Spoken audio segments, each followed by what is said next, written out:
Shadow of the Erdtree, it's very challenging, but before you jump in, or if you're already playing, then you need to know what are going to be the best and the new actual words that you're going to be able to use throughout your whole entire playthroughs. If you are like me, which you probably are, you want to try every single actual word that is going to be in the DLC. But if you're going to do that, we need to make sure that there are going to be over 100 weapons, and most of those weapons, you're going to be able to infuse them with an actual word. But before we jump into this video, I just want to know from you, do you prefer an actual word that you're able to infuse to a weapon, or do you prefer the actual word that comes through the remembrance weapon when you defeat a boss? Let me know in the comment section below. The first one that we're taking a look here is going to be the wing stand. You've seen it before. This is with the My Lady. You are able to see there, it's just like a stand. It does a nice amount of damage, light and heavy attacks, but you do have to time it well to be able to strike on your opponent. And this next one is going to be the blind spot that is being used by a new weapon type, which are the grip weapons. As you're able to see there, they're very useful when you are trying to skip, or you're trying to juke, or you're trying to just hit a boss from the blind spot. It's very good for a dexterity type of build because you're going to be able to move really quickly and you're going to be able to do tremendous amount of damage. So this type of Ash War is very nice if you are the type of player that likes to get really close to enemies and just likes to battle it. Definitely this is going to be the one for you. But don't worry, there is a ton of more Ashes of War in the brand new DLC that we're going to be taking a look, such as this one. This is the Flame Spear. The Flame Spear, it's very deadly. And once again, we're seeing another light greatsword, which we don't have the name of it, but I'm sure I'll let you know once we get into playing the DLC. As you're able to see, there is not only does it have a thrusting forward, there you go, but also does a shot of beam of fire right at the enemy, which does a nice amount of damage. Look at that, 2091. Not bad for an actual ward that I'm sure is not even infused. So that tells me one thing, that if you have the Blasphemous, you're going to do pretty damn good in the DLC. Now, of course, we're going to be bringing to you a bunch of guides for the Shadow of the Erdtree, such as where are all these Ashes of War, how do you get them, where are they in a hidden location, or are they by defeating a boss? Don't worry, just make sure you guys subscribe to the channel and turn on notifications to all.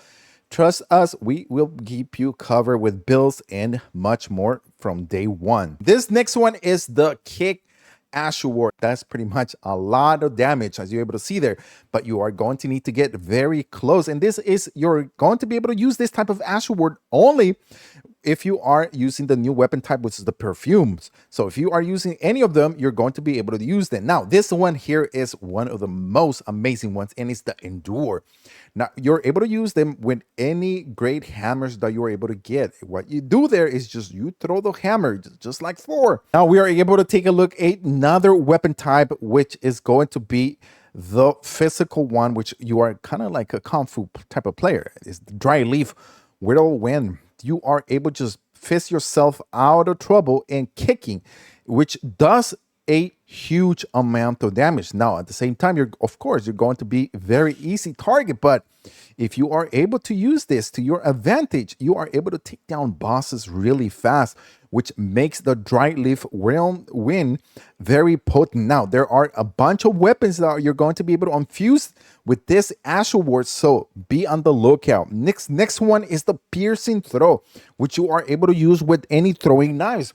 Once you infuse this, just take a look at how you're able to just throw that knife, and it does a good amount of damage. What this allows you to do is spam away all those piercing throws. It's going to hit the enemy really fast, and it's going to do a lot of damage. And we have here another type of weapon type, which is the throwing ones. Now, with the Wild Strikes, which is an Ash War, just take a look. You're able to throw that axe, and you are able to get it over and over, making a way of just spamming this away.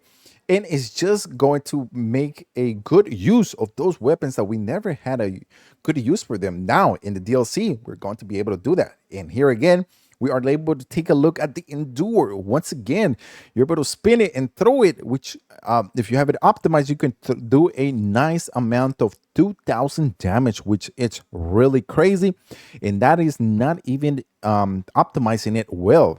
Now imagine, another great thing about that is that if you were you able to see that, if it goes through one enemy, it's going to go through another one, which is kind of like what Thor hammer does. It's just, it kills whatever gets in the way, making it very useful weapon if you want to go that route. We have here another one, which is the impaling thrust, another throwing type of weapon, and we are able to see here really quick, which is the King Smith script spear, level 25. You are able to see there that it does a 9 dexterity, actually strength, dexterity, intelligence, and fate. So it covers all the difference.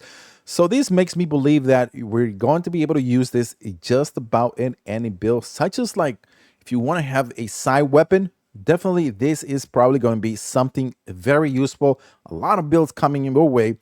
So this one, you are able to do good amount of damage. And then we got this red bear hunt. Just take a look at it. You're like in a beast mode. Turn on, you're just going to be destroying everything.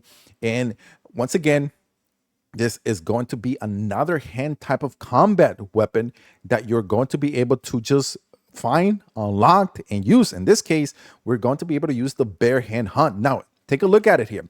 This is a weapon that comes already infused with the actual word, so you don't have to find it. It comes already automatically infused with the weapon, so it could be something that you are able to get from any boss that you defeat. It could be a minor boss, a big boss, and also we're able to see here once again the kick, with you are able to use with the perfumes. I'm sure there's going to be different type of kicks, infusions, such as maybe fire, poison. In this case, we're looking at fire. Or we can also see frost, which also would be able to do a lot of damage. And then we also be able to see here the shield strike. This thing here is very powerful. If you use shields in Elden Ring, you know how powerful you can become right away, because if you're able to use them effectively. Now, in this case, we're able to use this as a strike type of weapon as well, in which makes things a lot easier. If you're having very difficulty with trying to defeat enemies, this is a weapon probably that you're going to be able to use until you become very powerful, or you are able to upgrade your character a level 150. Sure, this is going to be a lot of fun. Then we got the new katana weapon. So with this comes the overhead stance, which also inflicts a good amount of damage, does a rapid 1, 2, 3 strike on any enemy, and it does a good amount of damage. What I love about this weapon is that not only is very powerful, just take a look how big it is. It's bigger than it's bigger than the biggest katana we can see right now in the game, but it does have that overhead stance, as you're able to see there. Look at that. You're able to just stay there and then 1, 2, 3, pow, knock down anyone really easy. Probably any minor enemy or any good enemy with medium strength definitely is going to be really easy to take them out. Now, I don't know about taking care of a lot of enemies at once, because you are just striking whatever's in front of you. So that's going to be a little bit hard to be able to take care of many enemies at the same time. So with over 100 plus weapons that you're going to be able to get in the DLC, and on top of that, all those Ashes awards, you're going to be able to use them in the base game, which definitely makes another way of creating more builds and trying out things not only in the base game but also in the Shadow of the Erdtree. So let me know in the comment section below which of those Ashes awards are your favorite. Don't forget to hit that like button, subscribe to the channel for even more Elden Ring coming your way, and we'll see you guys on the next video.